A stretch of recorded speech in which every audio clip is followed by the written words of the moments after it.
Good morning to all of you. Yesterday we have seen that the topic is e-commerce in India. Okay, we have completed. Now today we will see advantages of e-commerce. Okay, you have seen we have discussed about the application of e-commerce and all. Now we will see advantages of the e-commerce, right? See, first point is the conduct business 24 multiply by 7. What it means that कि आपका जो भी normal अगर traditional commerce को follow करके आप business कर रहे हो तो वहां पे आपका एक लिमिटेड टाइम बाउंडेशन होता है, वहां पे आप लिमिटेड टाइम तक ही आपके शॉप ओपन रख सकते हो, बट यहाँ और आपका बिजनेस एक लिमिटेड टाइम तक ही वर्किंग में होगा। यहाँ पे क्या है, आपका पूरा का पूरा बिजनेस ऑनलाइन होगा तो वो 24 आवर्स 7 डेज वो कम्प्लीटली, अगर कोई ओकेजनली हॉलीडेज हो जा रहा है, राइट, इस तरीके से कुछ प्रॉब्लम्स राइज हो रहे हैं तो वहां पे आपको कंपलसरी शॉप बंद रखना पड़ता है, क्लोज रखना पड़ता है। बट यहाँ पे क्या ऑनलाइन बिजनेस में ये सारी प्रॉब्लम्स अराइज नहीं होती हैं। देन लोअर कॉस्ट, सारी चीजें आपको लोअर कॉस्ट में अवेलेबल हो जाती है, right. The cost of opening physical store is very high as compare to doing business on internet. अभी आप देखने जाओ कि कोई शॉप आपको अभी ओपन रिसेंटली करना है तो वहां पे आपको क्या इंफ्रास्ट्रक्चर क्रिएट करना होगा, राइट। देन फर्नीचरिंग एंड ऑल, ये सारी चीजें। देन प्लेस की एक प्रॉब्लम होगी, वो आपको या तो रेंट पे या तो खुद का होगा सफिशिएंट स्पेसिंग, तो आप यूज कर सकते हो। बट यहाँ इंटरनेट के लिए क्या, फोटो क्लिक करो और ऑनलाइन आप अपलोड कर सकते हो, तो वो थोड़ा सा आपका बेनिफिशियल होता है। कम पैसे में आपको सॉफ्टवेयर ही चाहिए होता है, उसमें आप काम कर सकते हो।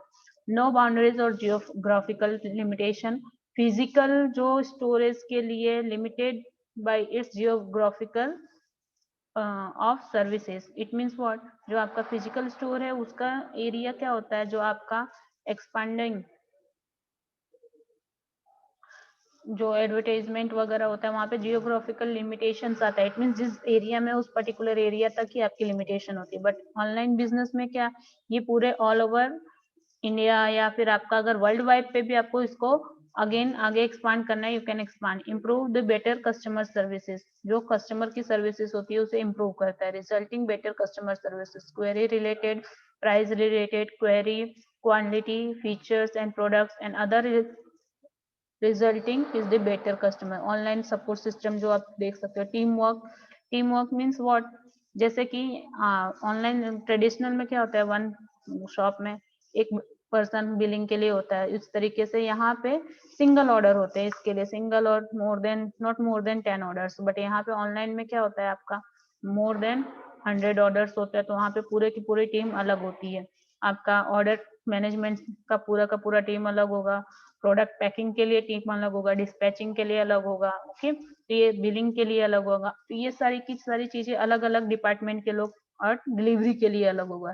तो प्रॉपर कम्युनिकेशन होता है और गुड टीम वर्क के थ्रू ये सारे के सारे वर्क परफॉर्म किए जाते हैं। Eliminate travel time and cost, eliminate means what, reduce करना। तो ये क्या करेगा, आपके डिस्टेंस को उतनी ही रहेगी जो है, बट उसका ट्रैवलिंग टाइम और आपका कॉस्टिंग जो होता है, जो आपका आने जाने का टाइमिंग एक्सपेंस यूज होता है, राइट, वेस्ट होता है। देन उसके बाद आने जाने में जो फ्यूल का एक्सपेंस होता है, एंड अगर आपका वो आउट ऑफ सिटी है या फिर आउट ऑफ स्टेशन है कोई सामान मंगवाना, तो उसके लिए आपको डिलीवरी चार्जेस भी बहुत ही मिनिमम कॉस्ट पे करनी होती है। अगर आप कुरियर, सिंपल कुरियर की बात करो, कुरियर के थ्रू कोई चीजें मंगाते हो तो as compare to that online order में आपकी प्रोडक्ट का प्राइस कम हो जाती है। Speed more as compare to other, it is faster, okay. Society में भी बहुत सारे फैसिलिटीज प्रोवाइड करता है। बाय फ्रॉम होम, ऑफिस और any places, less travelling to purchase the product which is further reduce the population and the traffic also. Traffic health care services also providing, okay. Nowadays distance learning and education, दूर से भी आप अगर पढ़ना चाहो तो आप पढ़ सकते हो। लिमिटेशंस, ये सारे थे सब आपके advantages. Now what is the limitation, resistance to change, immediately कोई चेंज आ गया, जैसे सपोज अभी आप देख रहे हो मार्केट में जो आपका 4G मोबाइल थे, अभी 5G आ गया। अगर कोई पर्सन ऐसा है कि अभी 2-3 दिन पहले 4G मोबाइल परचेस किया, तो उसके में अगर कंपलसरी कोई बोल दे कि आपके अब आपको सिर्फ 5G डिवाइस सपोर्टिव होंगी इंटरनेट, तो आप क्या करोगे, compulsory you have to purchase the 5G। But at that time that is the costing will be automatically increase, suddenly increase, he have to purchase compulsory the another device. Okay, तो ये थोड़ी सी problematic है. Initial cost आपका अगर infrastructure बहुत ज्यादा करना है, बहुत ज्यादा इक्विपमेंट्स लग रहा है, बहुत हाई फाई सॉफ्टवेयर आप यूज कर रहे हो, तो एट दैट टाइम आपका इनिशियल कॉस्टिंग जो हो जाएगा हार्डवेयर एंड सॉफ्टवेयर का, वो इंक्रीज हो जाएगा. Security. The primary concern of the e-commerce is security. The data or information traveling on the network related to the company or individual should be protected by the unauthorized access. ये सारी चीजें आपका जो है protection में होना चाहिए. जो अनऑथोराइज एक्सेस मीन्स जिसके पास अथॉरिटी नहीं हो वो एक्सेस ना कर सके. तो ये सारी चीजें ऑटोमेटिक. ये क्या होता है, इंटरनेट सभी को अथॉरिटी दे देता है. आपकी इंडस्ट्री जिस कंपनी से जिस साइट से आप लॉग इन करके परचेस कर रहे हो वहां पे भी सारी डेटा आपकी अवेलेबल हो जाती है. Right. Privacy. Privacy customer serious issue.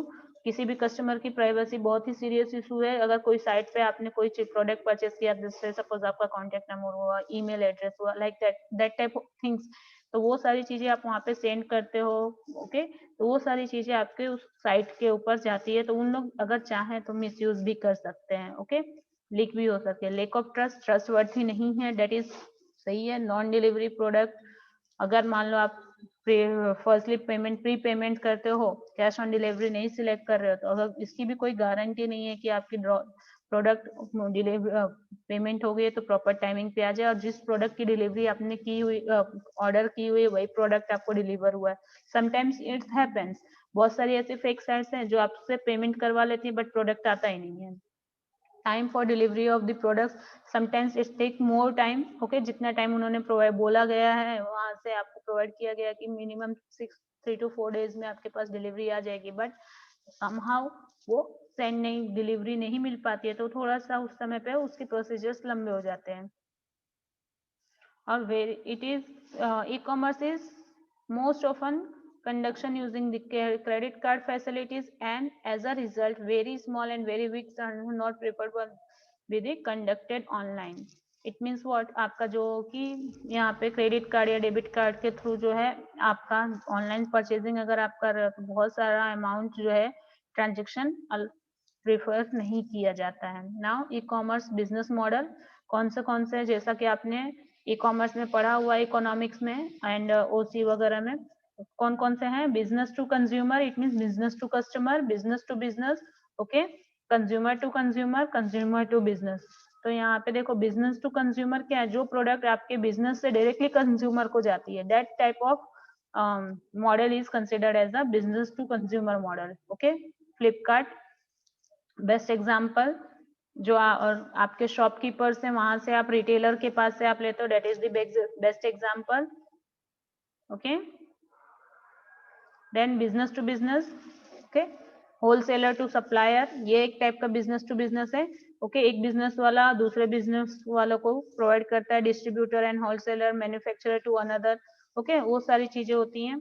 Consumer to consumer, best example is Quikr and OLX. You can see, ये इंपॉर्टेंट है, अंडरलाइन कर लेना.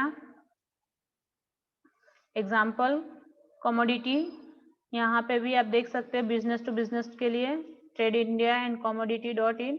Okay, now consumer to business, ऐसी कौन सी चीजें हैं जब आप चीजें बिडिंग के लिए बिड स्टॉल वगैरह ये सी चीजें होती है तो वो कंज्यूमर की डेट चीजें होती है जो बिजनेस वालों को जाती है. या फिर आप देखा करो एक्सचेंज ऑफर आता है तो उस समय पे भी आपके पुराने प्रोडक्ट्स और पुरानी चीजें आप क्या करते हो, शॉपकीपर्स को देकर दूसरी नई चीजें लेते हो. And other are the some of other government वाले जो ई कॉमर्स के कुछ और मॉडल्स है, that is government to business, government to citizen, government to government. ये फैसिलिटीज उनको ही प्रोवाइड की जाती है बट आपके सिलेबस में से ये कैंसल है. Now today chapter 4 is over. You have to write all the MCQs in your question notebook, and then I will schedule to check your notebook at any one period that I will inform you. Now till then you have to perform chapter 3 practical, chapter 2 practical and chapter 1 practical. You have to complete all the practicals. Chapter 4 के आपको MCQs लिखने हैं और जो मैंने underline important topics बताया उसके definitions वगैरह भी आपको नोटबुक में लिखने हैं. It is compulsory. अगर एग्जाम कंडक्ट नहीं हुआ तो मैं एक एक पेज चेक करके आपको उसके अकॉर्डिंग ही मार्क्स दूंगी, याद रखना. so you have to complete. Okay. Tomorrow we will start the new chapter, that is chapter number 5, M-commerce. Be ready for that.